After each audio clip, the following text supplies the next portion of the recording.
Topic Thunder, it's Topic Thunder. Just acknowledging knowledge with no scholarships. It's Topic Thunder, it's Topic Thunder. Breaking everything down, tech to politics. It's Topic Thunder, it's Topic Thunder. We don't tell you what you want, we just give you what you need. It's Topic Thunder, it's Topic Thunder. News, brews, and views from these Chi-Town streets. Topic Thunder.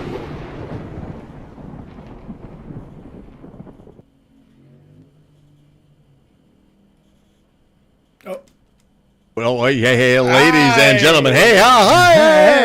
Welcome back to the program. Welcome back to Topic Thunder. We fashion ourselves as the Internet Saloon. My name is Brooks. That handsome gentleman down there is Ben.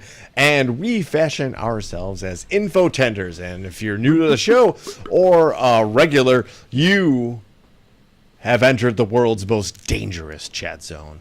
Good luck to you. I hope you have a +2 on your D20 roll. Only real nerds are going to get that one. That was because. I'm nerdy about some stuff, but that's over my head. That is a Dungeons and Dragons reference. That's a level of nerd I have not yet reached in my life yet. So, say you wanted to, you're facing a hobgoblin who's firing arrows across a short chasm that you think you can jump, and you tell your dungeon master, I want to jump the chasm, at the same time firing a bow and arrow into the eye of this hobgoblin. The dungeon master is going to go, okay, you're going to roll a 20-sided dice, and whatever that number is, it's going to be +2. That is a D20 roll +2. I have you lost me. God damn it. That's God fine. Damn it. It's fine. All right. It's fine. So everybody pull out your Dungeons and Dragons starter kit, which I've glued and taped to the bottom of the chairs that you're sitting in right now, because I'm mythical and magical, and we're gonna roll some characters. No, we're not. We're gonna have a drink. That's what we're gonna do. And we're gonna in honor, Ben, we had some guests at the house on Saturday, and we had a centenarian, somebody who's in their 70s, have their first shot of Malort. Oh. Okay, so you're on that side of the situation, right? Okay. Ugh. So I don't care, right? I understand if you're new to the concept of Malort. Let me explain for those of you out there. It is a black and white issue. There's not, generally speaking, any sort of shades of gray when it comes to Malort. Malort, in and of itself, is a uniquely Chicago experience, and it is a liqueur, I guess you could say. It is a shot, traditionally a shot, and the best way to describe it is if you went to a botanical garden and collected all of the flowers in the botanical garden, took them to a press and pressed every single ounce of juice out of all of those flowers, added a wee bit of water to that mixture and bottled it. That is Malort. Ugh. Or as Gigi puts it in the world's most dangerous hazard, if you want to drink cologne out of an ashtray. That's that reminds me of the Weird Science quote from Chet. How would you like a greasy pork sandwich served in a dirty ashtray? Biz, I don't mind it, but it tastes like the dish rag from the bar counter. It is. And okay, so it is part of what is called the Chicago Handshake Malort. The shot of Malort and an old style. Yes. Is called a Chicago Handshake. And as a Chicagoan, the prank on the out-of-towners is, hey, have a shot of Malort. Let's do a shot of Malort. It's Chicago tradition. Let's do it. Let's go. Right? It's also, I will say, a test for folks that are like, oh, this guy, Look at this guy. He's only lived in Chicago for 5 years, but he grew up in the suburbs. Hey, I'm gonna hit him with the Malort. Hey, watch this. Watch this. So right. gross. However, if I don't know that particular category and very specific category fits my bill. First of all, I've already had it, so I already know. And second, I'm going to no sell you on it to the point where like people are gonna go, dude. I thought you said he's That's not like crazy. Chicago. If you can no sell a Malort, you are a level above most other people when it comes to just drinking in general. Like that's you're. I mean, I don't mean that in a bad way. Like when that's how you've had some shots in your life. Like you have drank some alcohol, and so the like chills and the like punch in the face, you've had it so many times, like you've built up a resistance to it, or at least a way to cope with it, or at least enjoy it in some way. Or somebody else has already pulled that on you, and you're like, and you know what you're up against. Yeah. Hey, buddy, you can go fuck yourself. I got you. Right. All right, and but so this is a little bit different creature. This is not just like straight Malort. We don't talk about Malort strictly because we're talking about Malort, and I'm not. I mean, I can do a shot in front of you to prove it. But I'm not. Please don't. I could. But I wanted to bring to everybody's attention that there is a such thing as a Jepson's Malort Spritz. This is big news, okay? Okay. Because Gigi was like, what? And she was like, again, putting that in the category of like, never know, thank you very much. Right. But I saw it on the shelf of the local liquor store, and I went ahead and I did some research.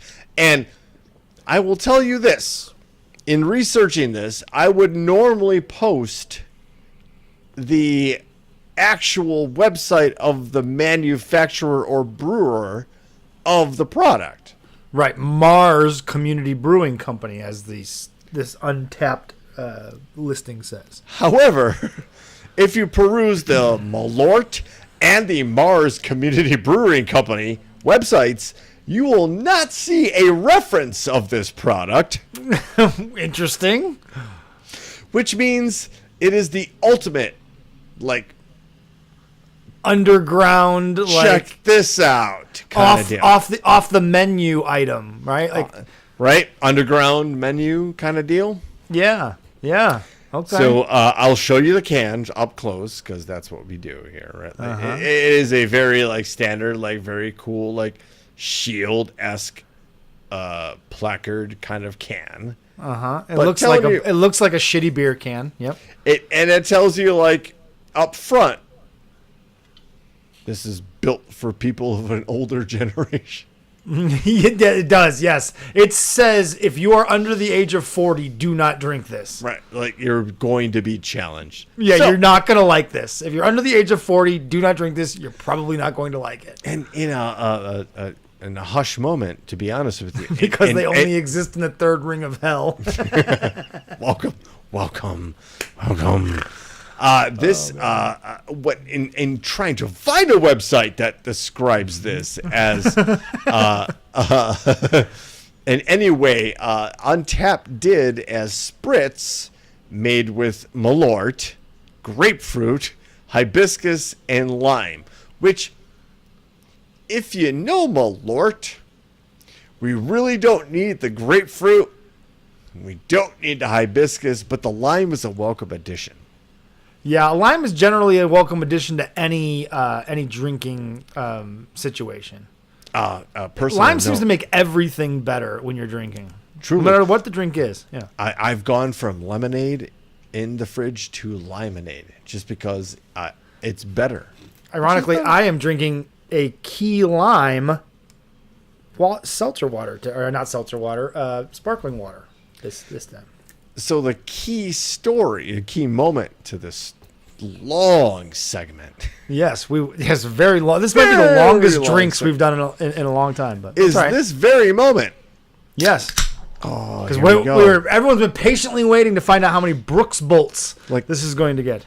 And also to honestly, see the look on your face. You're going to no-sell it, so we know that. Oh, I just will no-sell everything, including family issues. I will go ahead and just take this bullet for everybody. Oh, man.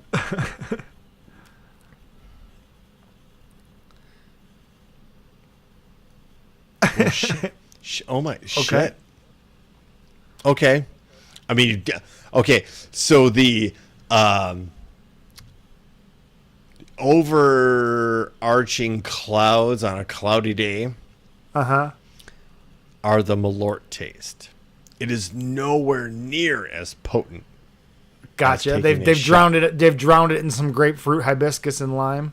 Apparently, to the point where it's like, okay. It's there, but it's not like over. It's not like there, but it's punching not in the there. face. It's not necessarily the word. Okay, so this is not be like, hey, your Malort experience should be this. No, your Malort experience should be a full-on shot of Malort, and then you graduate to this, because if you like it, honestly, I mean the taste lingers. It's still there. Like, I still know, like, Malort is on the radar. But this is actually pretty good. How many of them could you drink in a row? Oh no. I'll be very honest with you. This is we mixed one a it. night. Yeah, No, you mix no, this in. We mixed this with something else. Kind of drink. Gotcha. Yeah. All right, so Brooks bolts out of 5. We've never had a 5. Remind me. Trust And this me, is not going to break that barrier. No.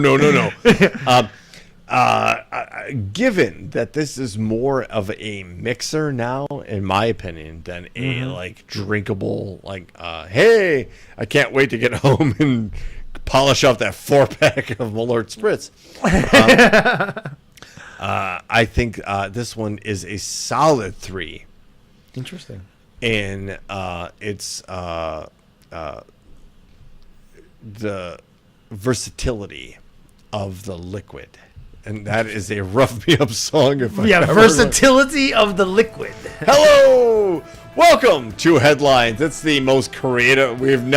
No podcast or segment or TV show has anything that ever talks done. about the news. No, never use this here. We're gonna sue you, and we're gonna put a little TM, even though it's not trademarked in any way. We will sue you if you try to. John use Stewart, headlines. we're coming for you. We had it first. I don't care what you say.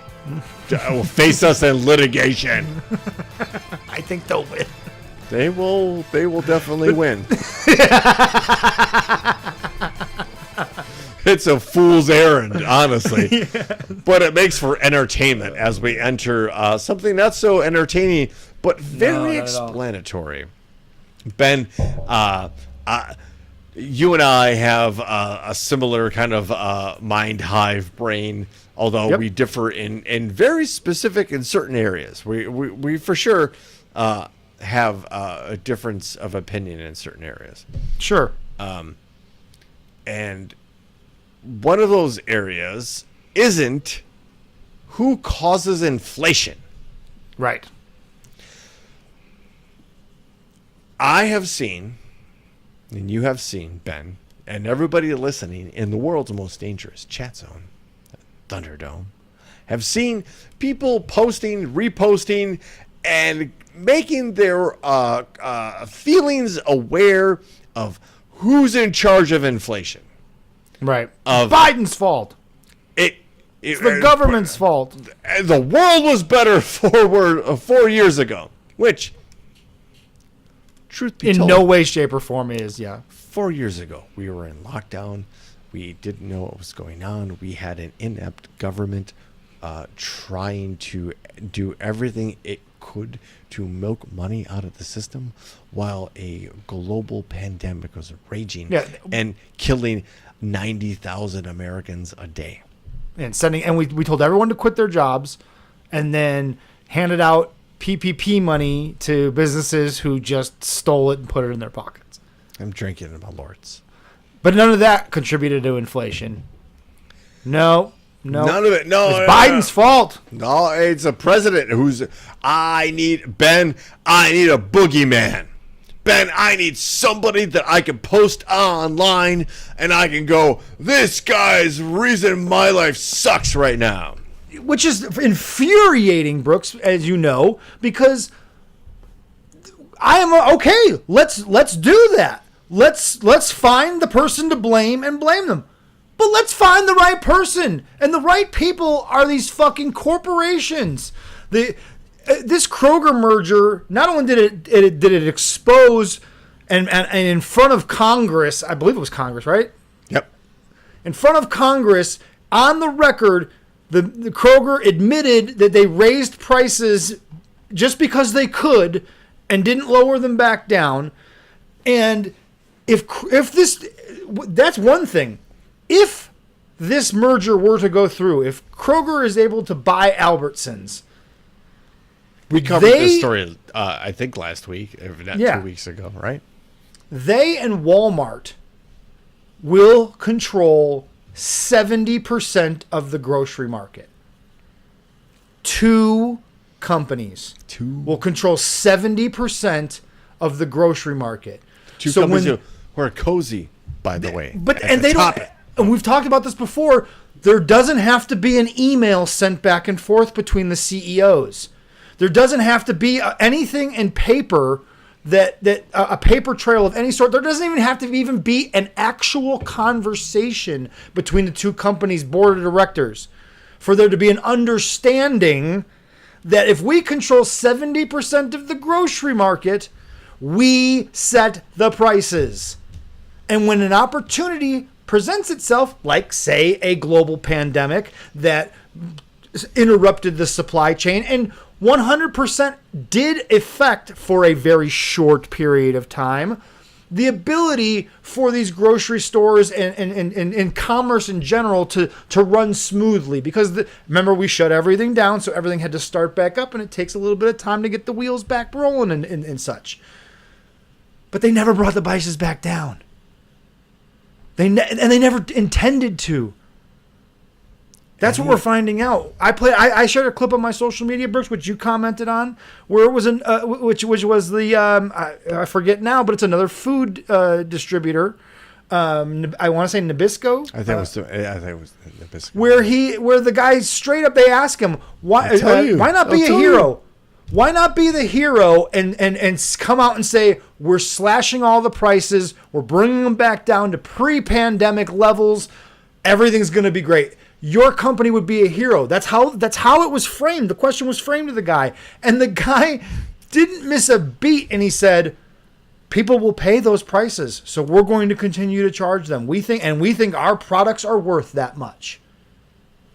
You had the CEO, I forget what company it is, but major cereal manufacturer saying, like, that's who it was. It was a cereal manufacturer. Yes. He's like, you can have cereal for dinner. Oh, yeah, that guy, too. I'm sorry. Yes, that guy, that asshole, too. You can let them eat cake is basically what that statement was. They're telling you. They're telling you to your face. They're telling you flat out who's responsible for this. And still, there is a presence online of people who, again, this goes back to something we covered a couple of weeks ago, are media illiterate. And I mean the word illiterate. Yes, meaning I agree. You do not know how to understand what's being presented in front of you. Critical thinking. You see something that triggers you. It's a meme these days, right? Mm-hmm.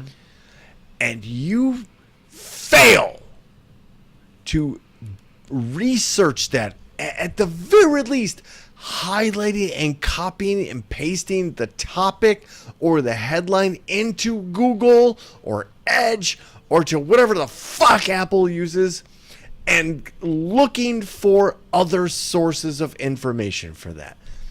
Then you decide, I know better. This sounds right because the price of eggs has gone up my wife, my at-home wife, my Hawk 2 wife is saying, I can't afford to go to my jazzercise classes. And I said jazzercise on purpose. I can't afford to go to my jazzercise classes because the price of eggs is too high. Who the fuck do I blame? The CEO of Kroger and the board of directors. Yes. Admit it. Hiked prices on milk and eggs and more than needed to account for inflation. The company's top pricing executive testified during a court hearing on the U.S. government's bid to block their groceries chain of purchasing rival Albertsons company.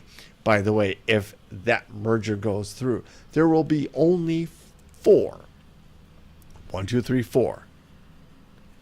companies that control the grocery market entirely. In general we just said terms. 2 control 70%, but 4 control 100%. That's it. In March, an email went to his bosses, Andy Groff, Kroger's senior director for pricing. He acknowledged that the company had raised its prices more than required to adjust for higher costs. Dead stop. Mm-hmm. Ben, you were saying earlier that like you could have been heroes. Mm-hmm. Right? That's an almost eerie echo of a David Bowie song. We could be heroes. If just for one day. If we lowered our prices during a fucking global pandemic. But Still made profit. Still would have made plenty of profit. Man, could you imagine the brand loyalty Sure. somebody could have if Kellogg's and whoever owns Kellogg's, I don't know, whoever owns all of those brands, and that included they're publicly traded, so it's a board of directors and they're a publicly owned company, I believe. Kellogg's at this point, right? I'm sure they are because again, there's 4 companies that own all this shit, right? But Kellogg's also owns like Hormel. Also owns pick your favorite snack food or frozen pizza, whatever that is, right? They own so much that you don't know. If they were to say, oh shit, and even forward looking, going, look, we are going to take this moment to not maximize profits. We are going to take this moment to recognize a global, unique, and once in a 100-year situation. And we're going to lower costs. What would that do? Who would be buying from them? Everybody. Right? However, none of these companies did that. None of these companies took the moral stand. None of these companies, in the midst of a global pandemic, when for a significant portion of the beginning of this global pandemic, knew nothing or knew what the fuck was going on. But everybody still needs food, toilet paper. They knew they had us by the balls. What? And they still do. And they're going to tell us this stuff, Brooks. And just like the CEO that was on with fucking Jim what's his fuck on MSNBC. Jim Cramer. Yeah, there you go, Jim Cramer. They're gonna look you right in the face and say, yes, we did it. No, we're not going to lower our prices, and yes, you're going to pay it. What are you gonna do about it? It kind of sets up kind of like a caste society. And I mean that in the spirit of what the country of India has, right? There are just certain classes of people. Those certain classes have certain jobs, never usually breach a certain ceiling. You're just born into poverty. You're born into middle class, idea. And you're born into upper rich class. We are. Honestly, folks, we're kind of dangerously heading that way. And a lot of people think that it's okay. It's not okay. No, and which is why when you hear Kamala Harris talk about things like putting in price gouging regulations, this is why you have to have a federal government overseeing big issues that involve the majority, if not all, of the citizens of this country. There has to be regulations put in place. We need the federal government to step in and challenge mergers like this and call these people to testify in front of everyone and explain themselves and put themselves on the record. This is why we have to have a federal government. I know it's fancy to say and it feels good to say fuck the government. They're all bastards. They're all ungovernable. Yeah, it's both sides suck. We could do better if they just left us the fuck alone. But it doesn't work that way, guys. We live in an organized society of millions of people, and we all have to get along on some level. We all have to live under some sort of rules and regulations. There have to be regulations on these companies. So when you hear Kamala Harris talk about that's if she can get that done, and if the Democrats can get control of the House and Senate, that's a possibility. Those are the policies, and you hear, there's no what are Kamala Harris's policies? There's one that we know based on what a week later we're hearing is it going to be a really solid policy to put some guardrails on these corporate fucks from price gouging people when the opportunity presents itself. It is about. I get the rage. I get the. I grew up in a 2-parent, 2-kid home, 4-bedroom, 2.5 bath. I had the ultimate. I literally had the ultimate suburban upbringing. So I can understand. I know my dad, who's in the world's most dangerous chat zone right now, woke up at 4:30 every morning to go to work outside as a commercial electrician to provide for his family. And I can appreciate when the price of goods go up to what am I supposed to? I can't work more hours. They won't let me. I can't I'm not going to make more money because, well, that's just not what happens, right? What I can appreciate a lot of the hardship that people go through. It's not fun. It's not easy. Doesn't mold or shape somebody, sure, but is that the greatest thing? You learned some lessons. You're better hardened for life. No, actually, in a lot of ways, I'm less equipped because I'm fighting for survival. So is that what we want? Is that something that we want to have in this country? For companies controlling the input Nothing good comes from that. Of grocery goods. We're not talking about disposable products, electronics, cars. We're talking about food. We're talking about water. We are talking about the necessities of life itself. Right. And something that literally no one can do without. Corporations, the 4 horsemen, funny enough, are in control of all of that is not right. Because the collusion happens whether there's a discussion about it or not. It's inevitable. When you concentrate the power to that few amount of people, they are going to abuse that power. It's just human nature, and it's corporate nature, and it's capitalist nature. That's what it is. But again, I'm almost it's another show. It's a completely different show, but I'm perplexed by the type of people that rise in these structures that are so basically anti-human.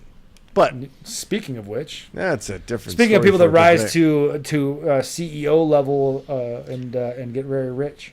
So, the other day, the founder of Telegram, which if you're not familiar with Telegram, is a messaging Not at all. app.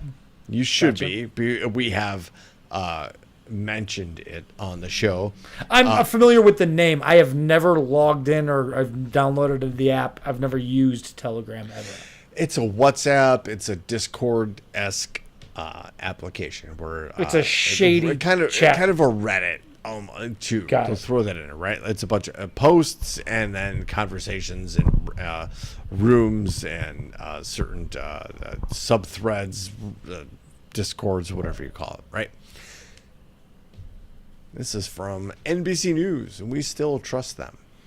Telegram's founder arrest is part of a larger investigation to alleged complicity in child exploitation and drug trafficking. French authorities say the arrest was related to an investigation into unnamed individual. French authorities have arrested Telegram founder Pavel Durov as part of a larger investigation into charges of complicity in illegal transactions and processing and distributing pornographic images of minors, the Paris prosecutor said on Monday. It's interesting that a news outlet, because like a lot of people, they've stopped describing images of minors as pornographic, because that obviously suggests some sort of consent in the situation. Sure. I forget what that. I just watched Adrian and I just watched a documentary on one of the fucking streaming things I found it interesting and it clicked to me like, yeah, it is weird that we describe that as pornographic images of minors. No, it's like illicit photos. You know what I mean? There's got to be a better way to describe it than pornographic. You know what I mean? I didn't mean to sidetrack, but it's just a weird way to. Until I heard it that way, I never thought about it. But when you think about it, like, yeah, calling them pornographic is probably not the right description. Absolutely not. Pornographic is something that I enjoy. Right. The people both consent. Everyone is consensual in. Right. Everyone involved in pornography has consented to being a part of it. Hopefully. But that's all. Actually, It's not pornography if it's not. Holy shit! It's not. It's you know what I mean. It's not pornography if there's not consent. Is ultimately what it comes down to. And then But nevertheless, you throw in the word minors, right? and now that's a whole different thing. And I hope it is for you. The investigation began on July 8th, focusing on a person who is still unnamed. The office said in a press release, it remains unclear if Durov will be charged. Basically, he is only one of a few. He owns. It's like WhatsApp, Telegram, right? Discord. Durov is one of a few. He owns one of a few popular apps without strong ties to either the United States or China. That's important. And Telegram has long positioned itself as being extremely reluctant to moderate most content, including many scams and certain types of criminal behavior, as it is known for offering little cooperation with government requests. It's like a dirty Reddit. Yeah, it's like the black market Reddit. In broadcast channels, Telegram says it will enforce rules against illegal content. But on the website, Telegram says it does not apply monitoring to any type of messaging between users. This actually became important because a lot of Russian commanders and military higher-ups were using Telegram. Really? To communicate between. When we joke about the lack of modernity in the Russian military, and we joke about the lack of decorum for rank and the discipline, and we don't joke lightly, and we don't say it because it's not there. Actually, we probably under joke about it because in a lot of cases, the Russian military and a lot of the branches of the Russian government are a me situation. There are plenty of stories out there that Russian commanders have not reported their dead to the higher ups because the checks keep coming for their deceased comrades and soldiers, and those commanders just take those checks and cash them themselves. Get the fuck out of here. It is something that so boggles the mind of people who honor and respect actual military folks, and the idea of like the military are the best of us. Simply put, if you do blanket statements, it's the difference between G.I. Joe and Cobra. Right. Right? Where anybody in Cobra is just simply out for themselves. Period. Right. And it doesn't matter. They're willing to sacrifice lives, put people unnecessarily into meat grinders just because, if 120 of my troops just get chewed up by Ukrainian artillery, I'm going to get 120 checks that I can sit on and don't have to tell them. So bizarre, dude. It is a completely different mindset, and that is part of the difficulty in explaining the difference between that type of mindset and like the Western mindset, because we don't want our military to die. We don't want our guys to go into meat grinders. We learned those lessons actually, so we honor them. We just. It's a professional military that we have here in the United States, and it's not over there in Russia. Shout out to Gigi in the World's Most Dangerous chat room. Two different things.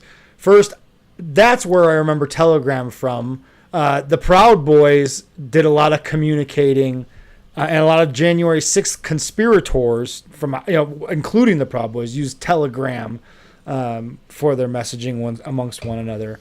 And then I will also point out, hold that thought on the Arlington Cemetery story. We'll get to it. Oh, yes. But before we get there, we've got some more Trump stuff we got.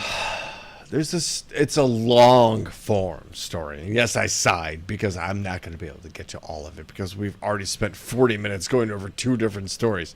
Understood. I'm going to point you all to a story from The Intercept. And if you have to register your email, but it's free.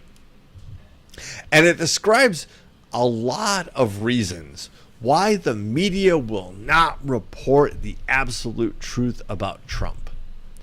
You want a summation of it? Because I read it. Yeah, please. Here's the summation of it. Because they are businesses now.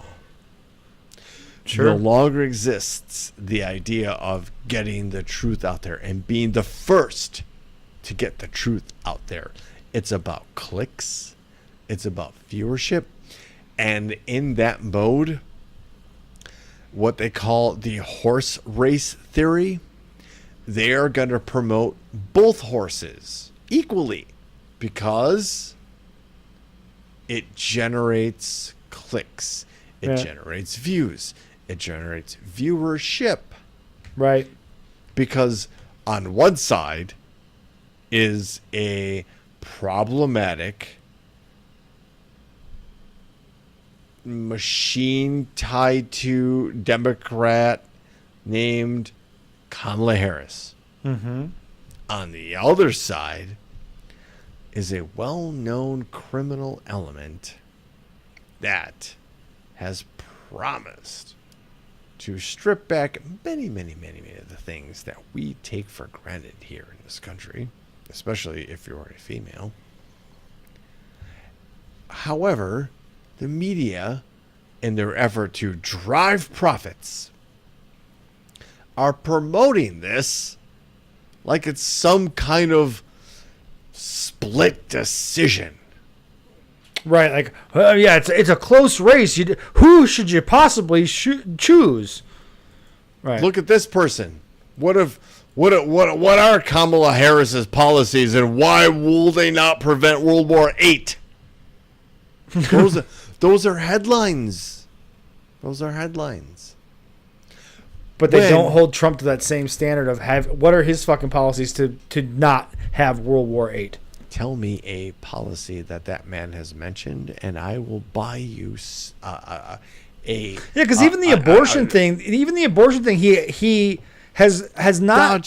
He's dodged that too, and just said it's going to be up to the states. We're leaving it up to the states. Like there is no policy. But he's proud that he was the president that repealed Roe versus Wade.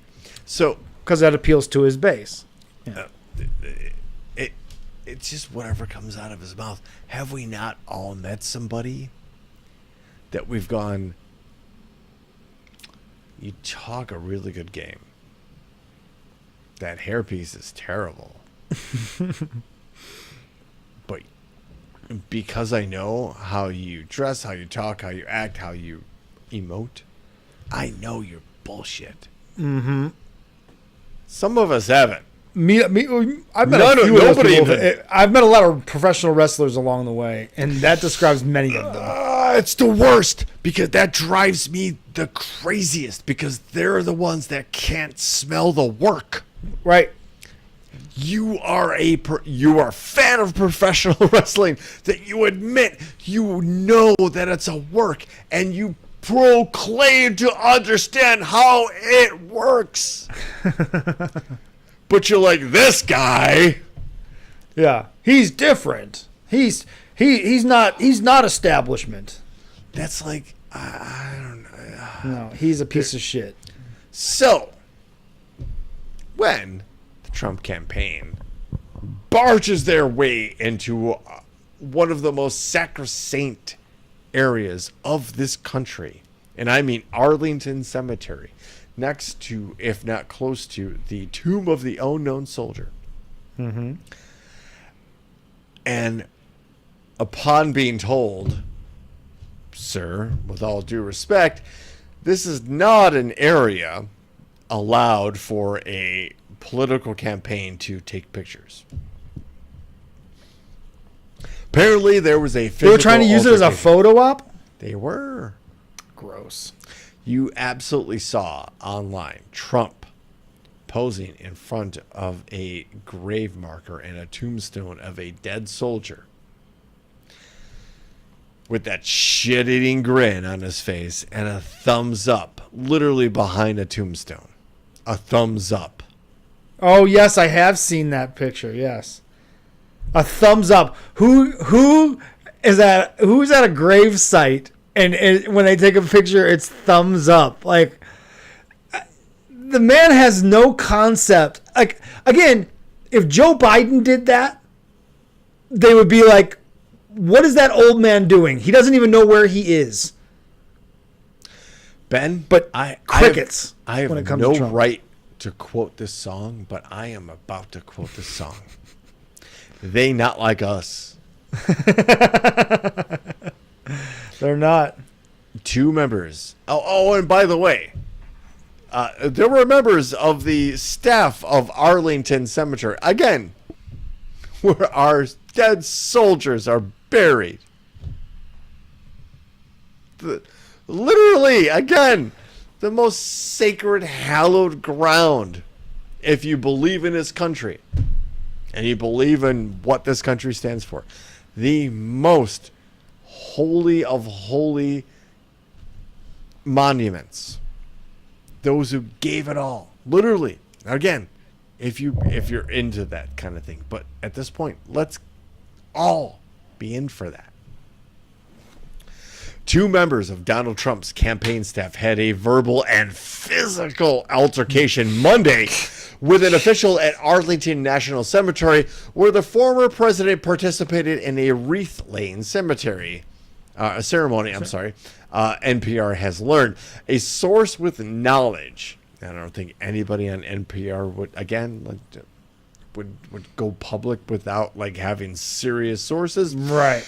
A source with knowledge of the incident said the cemetery official tried to prevent Trump staffers from filming and photographing in a section where recent U.S. casualties were buried. Just like business, no shame. Like, what are you doing? The source said Arlington officials had made clear that only cemetery staff members would be authorized to take photographs or film in the area known as Section 60. When the cemetery official tried to prevent Trump campaign staff from entering Section 60, campaign staff verbally abused and pushed an official aside, according to the source. Trump participated in the event to mark the third anniversary of the deadly attack on U.S. troops in Afghanistan as U.S. forces withdrew from the country. 13 U.S. service members were killed in that attack. Trump and the Trump campaign has blamed President Biden and Vice President Harris, now the Democratic presidential nominee, for the chaotic withdrawal.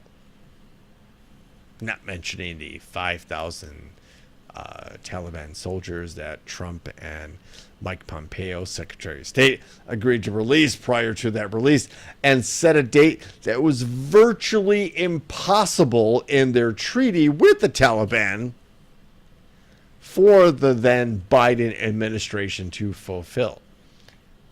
Basically setting them up to fail.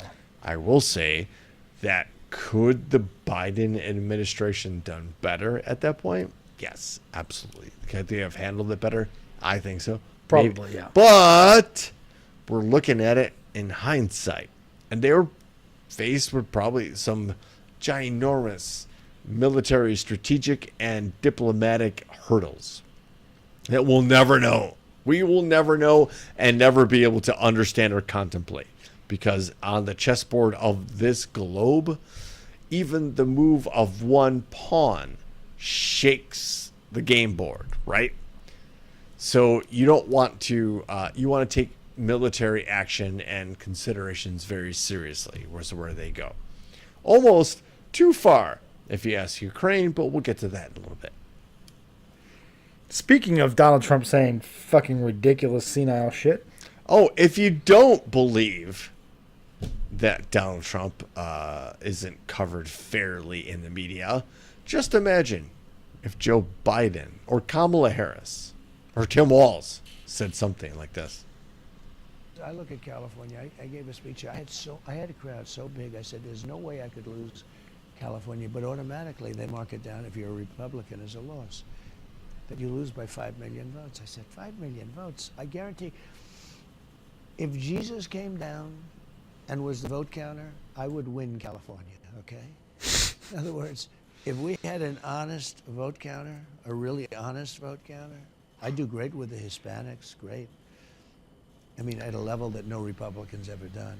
Noted But if we psychologist had an honest vote counter, Dr. Phil. I would win California. You think so? Oh, I think so. I do. I would pause it right there. Oh, around California. Yeah. I've been in therapy multiple times in my life. And When the psychologist asks you that question?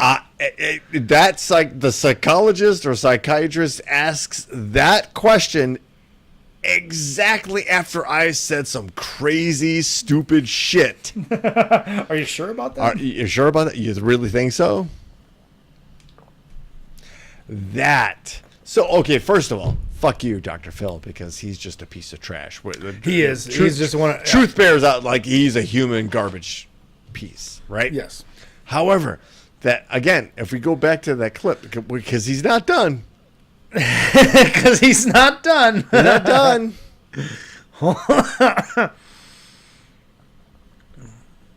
Trump signs all over the place.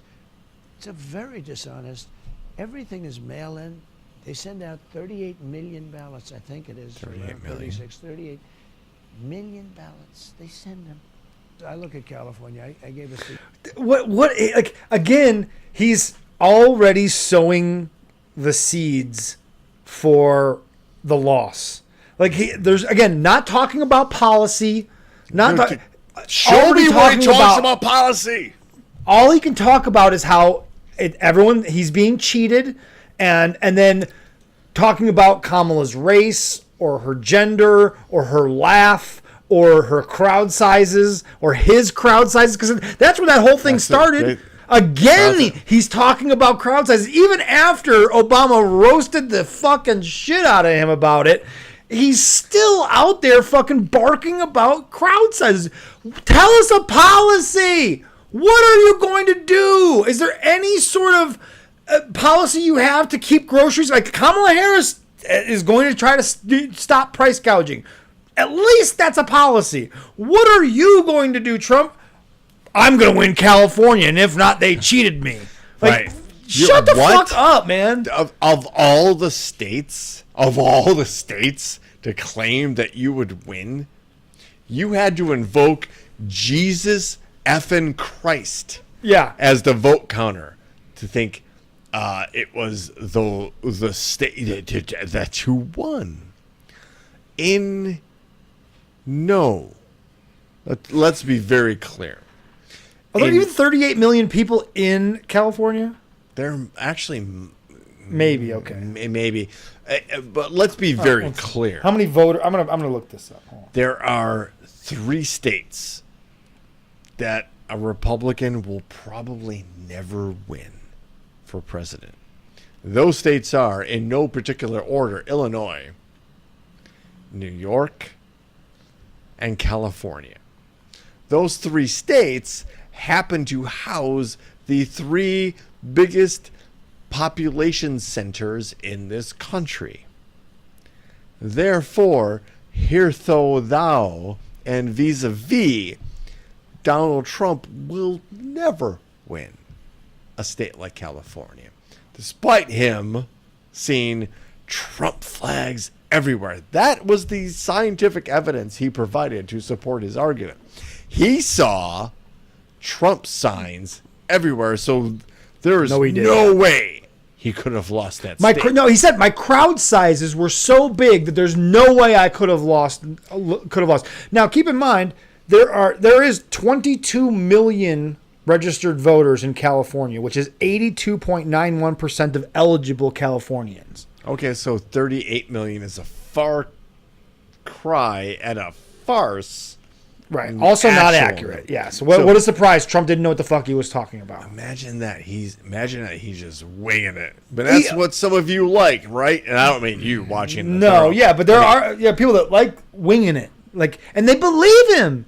They believe him because they don't bother to critically think and investigate whether or not what that man is saying is true.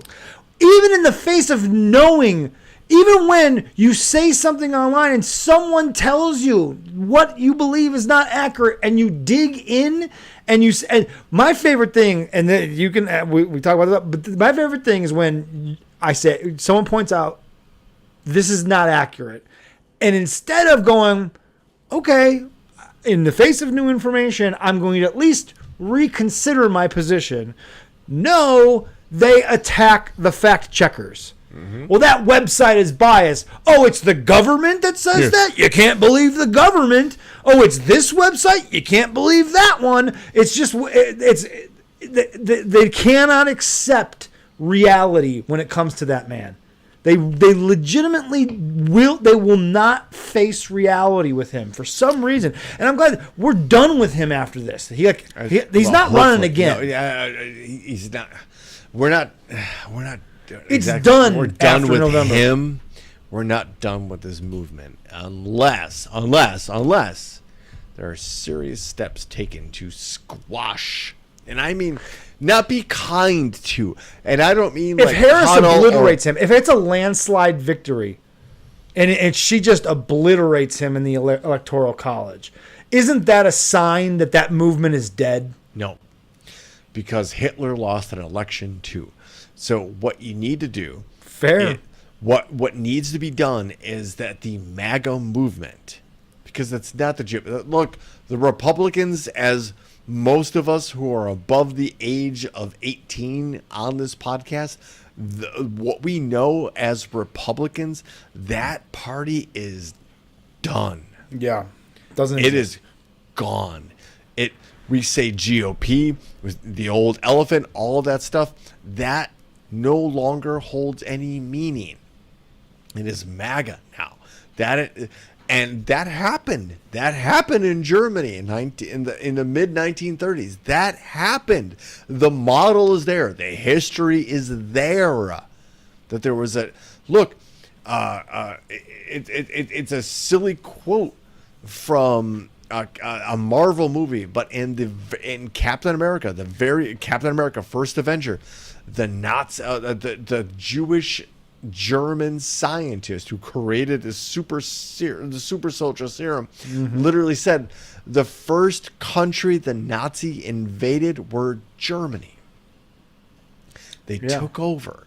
So we have to be vigilant. We have to be aware of what they're trying to do. And when there's this fealty, there's just like, whatever this guy says is, that is an anti-democracy, that is anti-US, that is anti-constitution. And you can't call yourself an American if you're sitting here going, like, oh yeah, this guy, I like this guy. Well, this guy's a liar. This guy's a cheat. This guy's a bad businessman. This guy's a con man. I love him. Speaking of MAGA and the movement, and not just Trump being the figurehead, there is a movement, and this next clip speaks to that, doesn't it? It does. So, as you can see, MAGA nominee for Michigan governor is asked why she is against a 14-year-old rape victim being allowed to get an abortion. This is her answer. Audio, and you were asked, what about someone who was raped by somebody who was, 14 years old as a victim? Why not allow that person to have an abortion? I've talked to some other legislators about this, and they've met the same people that I've met who've told their story of once this child knew, they were in their second or third trimester. And I am that child, that I've talked to those people who were the child of a rape victim, and the bond that those two people made, and the fact that out of that tragedy, there was healing through that baby. It's something that we don't think about because we assume that story is someone. Audio. And What the fuck are you talking about? I honestly think that 56 seconds needs to be replayed because I think we're all thinking and saying the same thing. Like what you said. What the fuck are you talking about? I almost can't comprehend. You're right. We need to see it here. Okay. And you were asked. Go ahead. No. Again, just setting this up. Somebody is a journalist. Actually, a journalist doing their job. Right. Is asking somebody, hey, in this particular situation, according to your policy, what is a rape victim supposed to do when forced to carry that child to term? This is the MAGA candidate for governor, the great state of Michigan. I've talked to some other legislators about this. No, you haven't. No, you they've haven't. met the same people that I've met who've told No, you their haven't. story. No, you They of haven't. Once this child knew, they were in their second or third trimester, and I am that Wait, pause child. it. That I've. Yeah. What I've does that talked to mean? those What people. the child knew? What the fuck? How do you talking know as a fetus? in the second trimester? How do you know that you're the victim? You're the child of a rape? How do you know? As this child knows in their second or third trimester.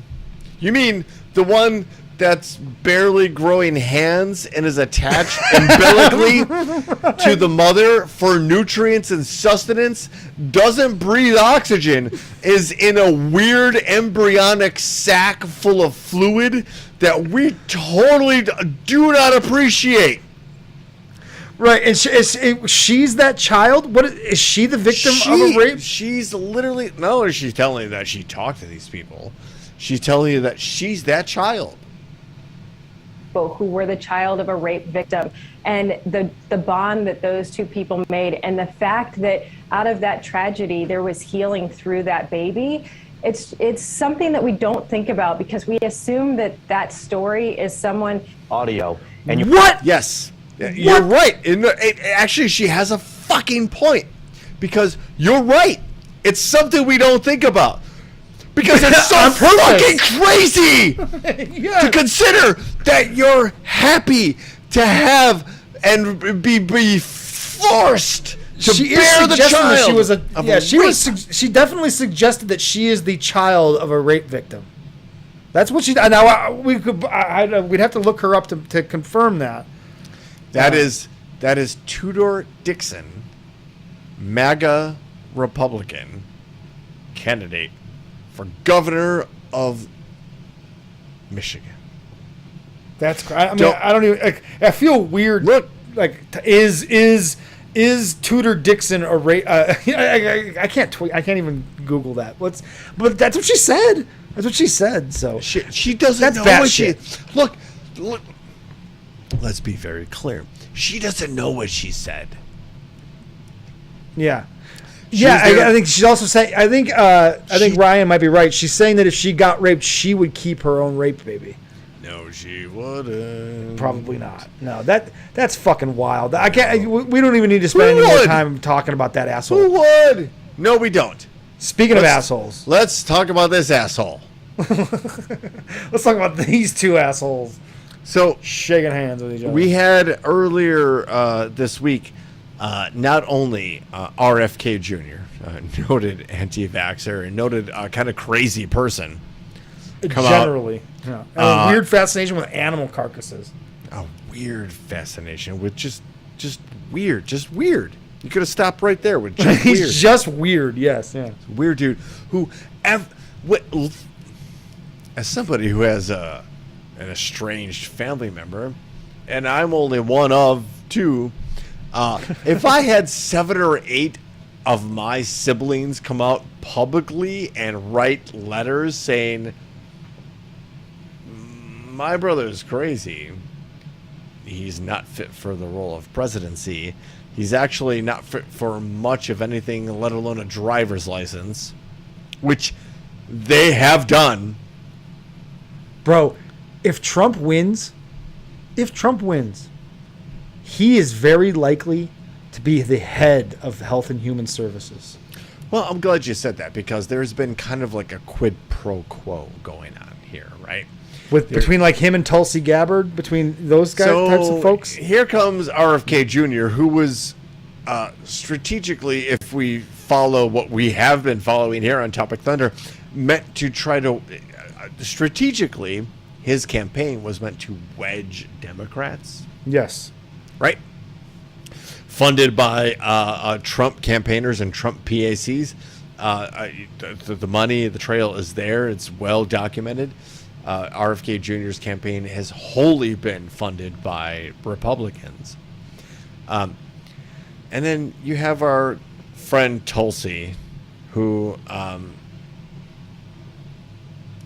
couldn't be more apparent, especially these days, as a agent of subterfuge, and certainly somebody who doesn't necessarily represent American values. As someone who thought that Tulsi Gabbard was smart and somebody to listen to, no less than during when she ran for president and when she went on Joe Rogan's show, she had some ideas that resonated with me.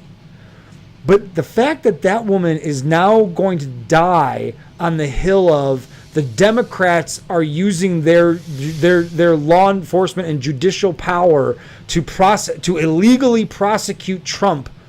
She did it again when Trump have been indicted again by a grand jury for election interference.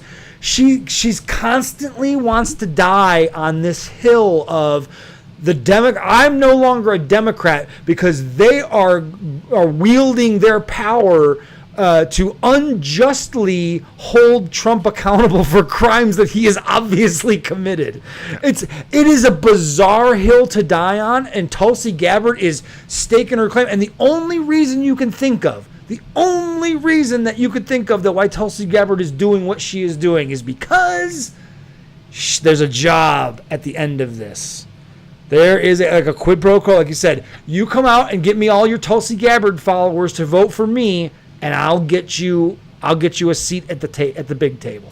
The only question at this point, Ben, is they're going to put her in for what's the Secretary of State? Who's in charge of foreign policy? Who's the head of foreign policy or foreign politics in the structure? In the cabinet, it's Secretary of State.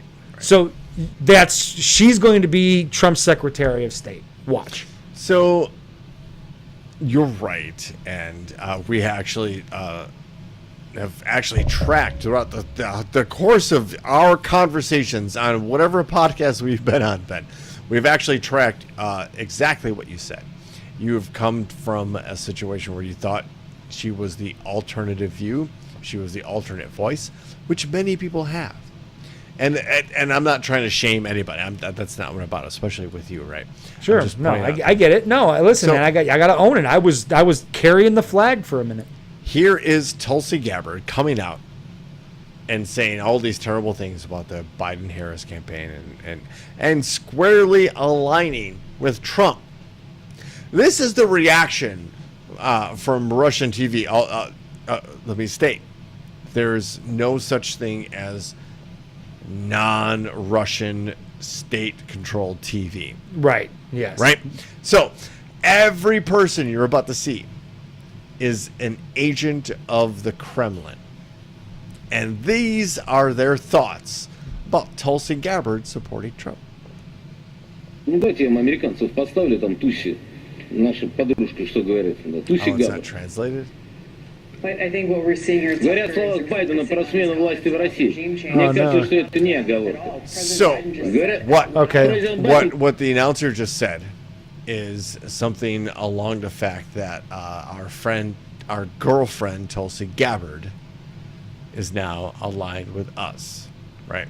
I'm sorry, I sent you a. That's okay, because at least the post says, after the clip plays, one panelist asks, "Is she some sort of Russian agent?"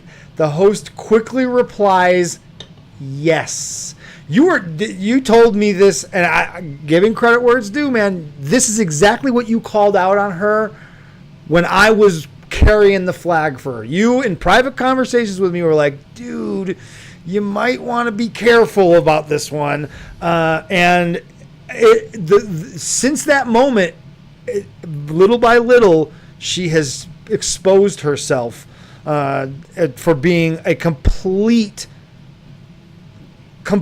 agent of misinformation. And Russia, of Russia. And she's Let's going to very clear. She's going to be Secretary of State if he wins. She will be. And the health and human services secretary is going to be RFK. Think about it. We're going to fucking hell, dude. Speaking of going to hell, we're going to jump ahead to a couple the third and second to last links I'm going to send you. Yes, the X links.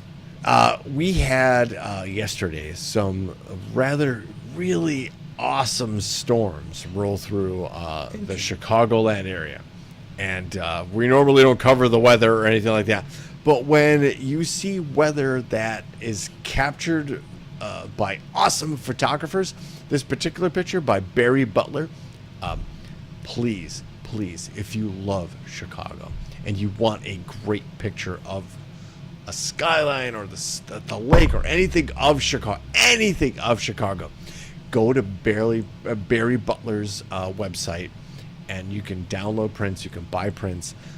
The man is awesome. This rolled through the downtown area, looking. And Ben, when I tell you, within an hour, it was gone. No shit, that's weird. Weather's so fucking weird, man. It was about like 6:30. It was the last. Angela and Gigi was going to take Fiona, who, by the way, happy gotcha day to Fiona. Yeah, saw that. It took another Fiona picture out for the last walk of the day, and that picture is what Angela saw, and that's got to be frightening. You're like, it's like a scene out of a Marvel movie. Like, is you know what I Here mean? comes Like, the villain. is the sky opening up? It's some sort of weird alien is coming down. It's coming. Angela literally got it, and she's like, "Huh, our windows face south." Okay.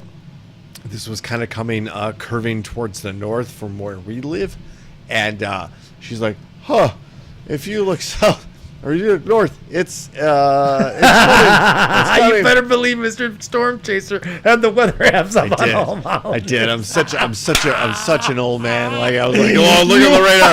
Look at the Doppler, babe. Look at this.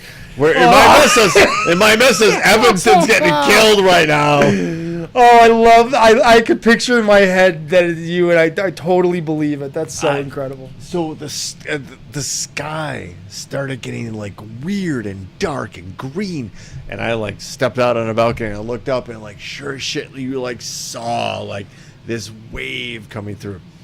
Wild. Just incredible, like you said, wild, incredible, and just something to be in awe of. The power and awe, and the power of a storm and how quickly it can come and go, and weather is just crazy, man. It's our planet. That's the planet we live on, and we need to get along better with the planet we get along on. We also need to get along better with our friends from Australia, because if you watch the Olympics and you saw that break-in, we're not going to call it breakdancing because the breakdancers, as we know them, don't like that sport being called breakdancing. They just call it break-in. If you saw break-in at the Olympics, especially the Australian version, it was interesting. It was a viral sensation in and of itself. However, a world champion synchronized swimmer reprised that entire routine underwater. That's incredible. Just get on down. That bartenders getting so funky now. Yeah, just it's time to taste your dreams about the seats. Make your body sway. Get down. Let your soul lead the way. Shake it now. Go, ladies. It's a living dream. Love like this. Do what you want, but That's incredible. I love it. And I will give you that the underwater scenes were sped up a little bit to Sure, and there was probably multiple synchronize. takes because there's no way she held her breath that long. Oh, I'll bet she could. Honestly, I'll bet you she could. It's just you're moving through water, and it's a little bit different than moving through air. So they, but yeah, absolutely. Incredible. Woo! Wow, did I just woo right into the world's most famous segment on the show? Yeah, I sure did. It's the lightning round. Ladies and gentlemen, welcome to my dad's favorite segment of the show. If you're watching, listening, and participating, you're a member of the world's most dangerous chat zone. We call it the Thunderdome. And by the way, before we get into it, hey, hit the like spike, like hit the like button on those apps that you're watching us on, because it's about to get fun as we enter 3 stories into the Thunderdome. 1 will get chosen to be read, and you, the people, will choose that story. Without dilly or dally, headline number 1. And dally. I'm doing both. Headline number 1, irony. Doctor busted for bizarre urine antics. All right. Headline number 2, Airbnb guest racks up a $1,500 energy bill by mining $100K in crypto. Okay.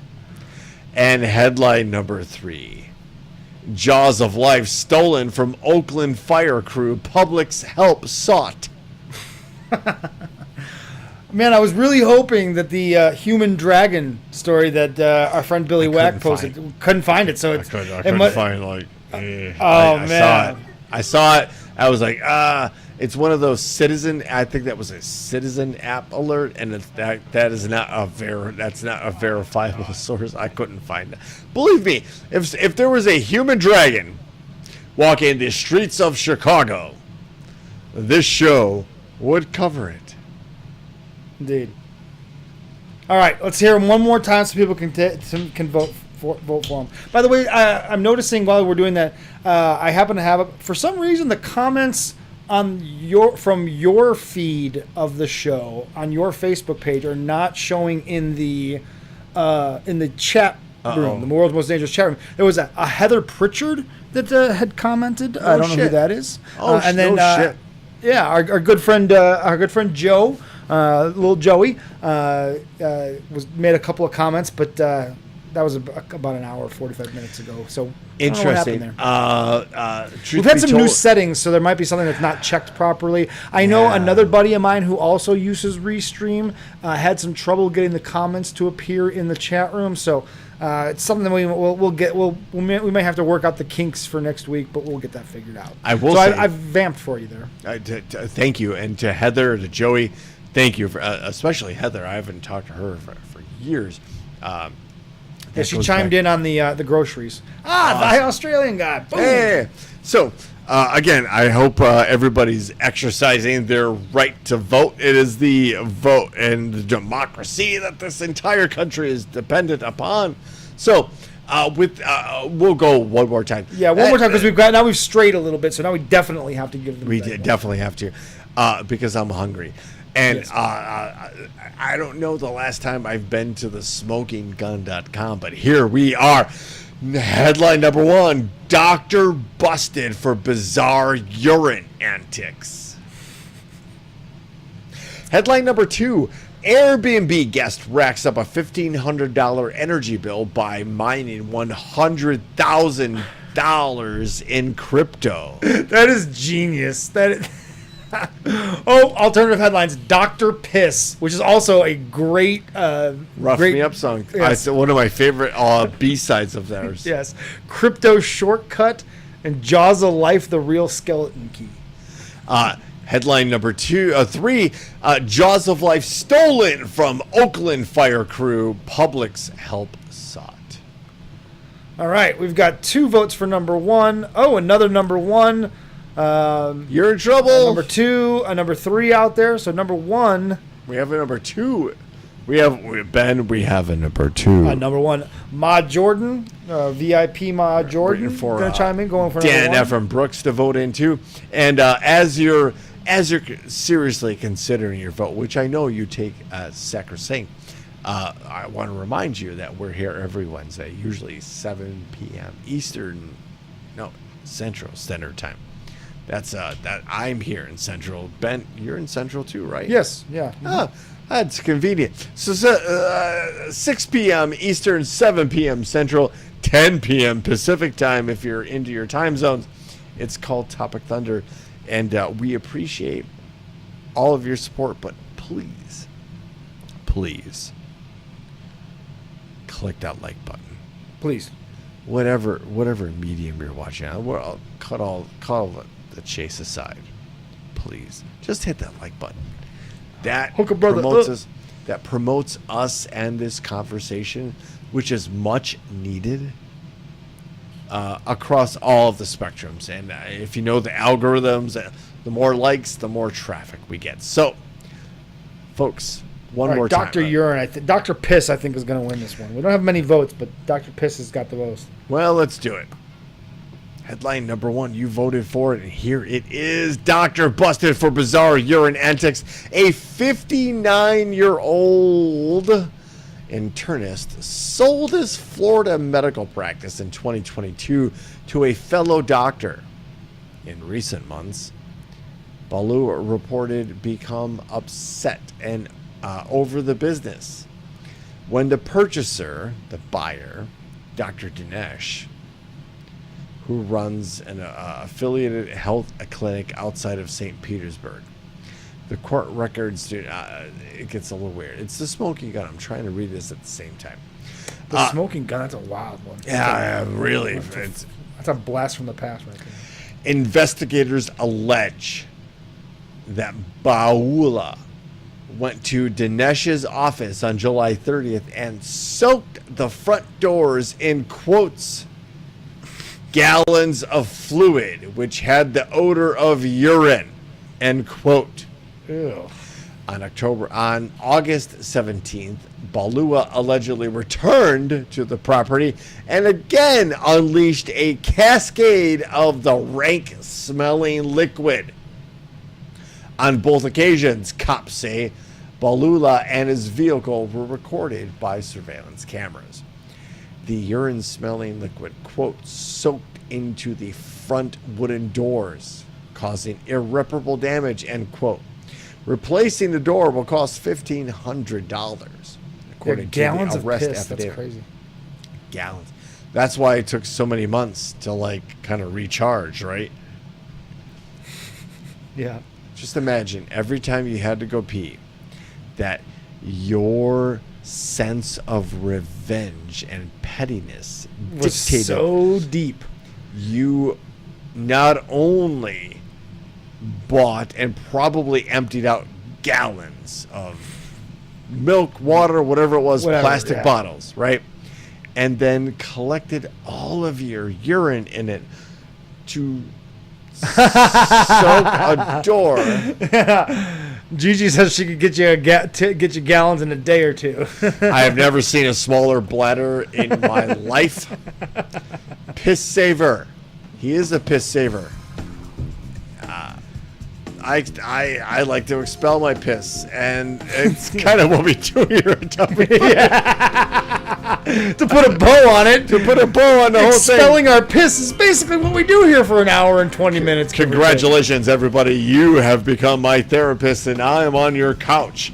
That's this podcast. No, this podcast is an exercise in democracy, and truly, we try to pick stories that fall off the radar or at least deserve a broader discussion. So we thank you for joining us in the world's most dangerous chat zone, the Thunderdome. And every Wednesday we do this, as we fumbled and kind of clumsily said, 7 p.m. Central Standard Time every Wednesday, when technical difficulties don't get in our way. So from the